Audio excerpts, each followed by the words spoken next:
Hello, boys and girls. Today we're going to be reading Miss Pinkeltinks Purse. It's written by Brozo, illustrated by Anna Ochoa. Here we go. You can see this Miss Pinkeltink has quite a purse. The pages of this book are filled with illustrations. You won't be able to see all of them all the time, just because we're going to read this as a story, but you might want to go out and get this book so you can really spend some time with it. Miss Pinkeltinks Purse. Here we go. Rosy-cheeked and quite antique, Miss Pinkeltink carried everything but the kitchen sink. From the day that she and her purse hit town, what got in her way was what got knocked down. The purse was so big that it dragged on the floor, and when she rode on the bus, it got stuck in the door.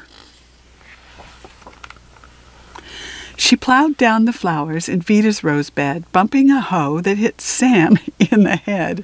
Not too popular. She knocked down Fred's fence and the box for his mail.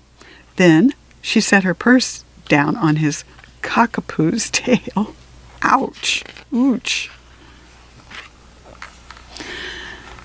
She created a stir when she strolled down Main Street, bumping Zoe off her bike and Zach off his feet. Some people in Bedford, as you may have guessed, thought the purse and its owner both were a pest. Miss Pinkeltink knew her huge purse was to blame, so she gathered her courage and tried to explain.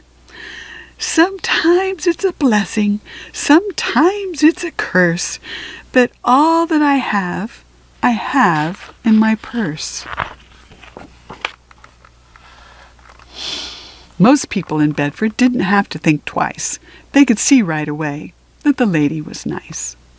When Miss Pinkeltink saw from the bench where she sat that Zoe was crying, her bike had a flat.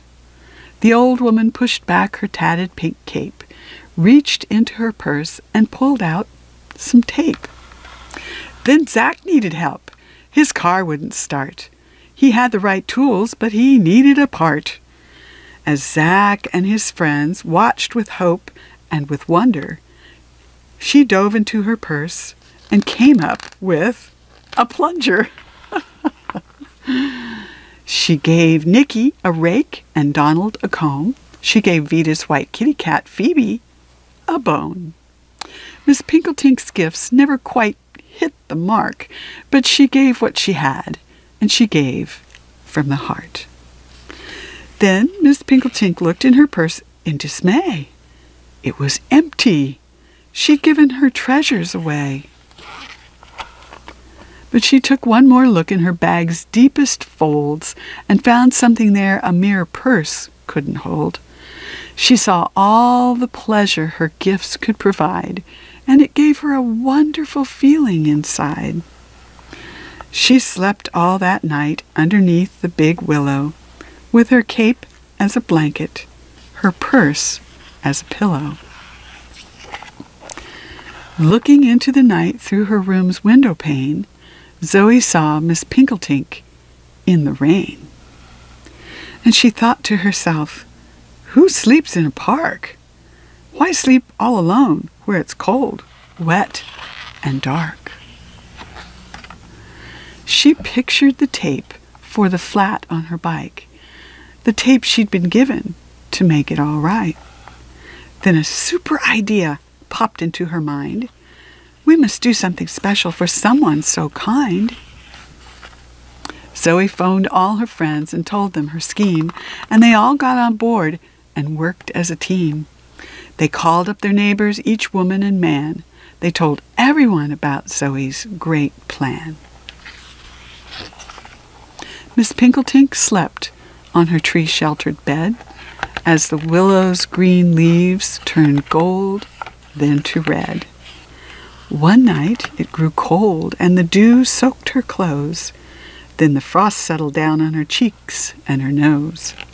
She shivered and dreamed of a fluffy warm quilt on her bed in the house that her father had built. When the old woman woke up the following day, she thought a parade must be coming her way.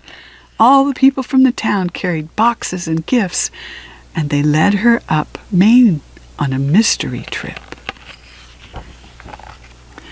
Said Vita, "I know just what your purse needs," and she gave her a packet of cucumber seeds.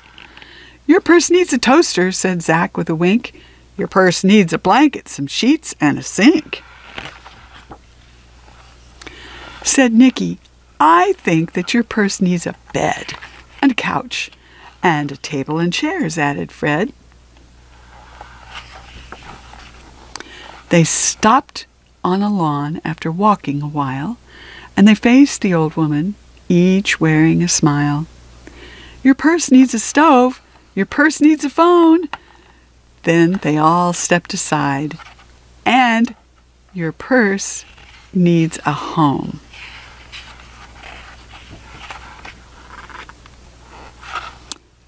The Greatest Gifts.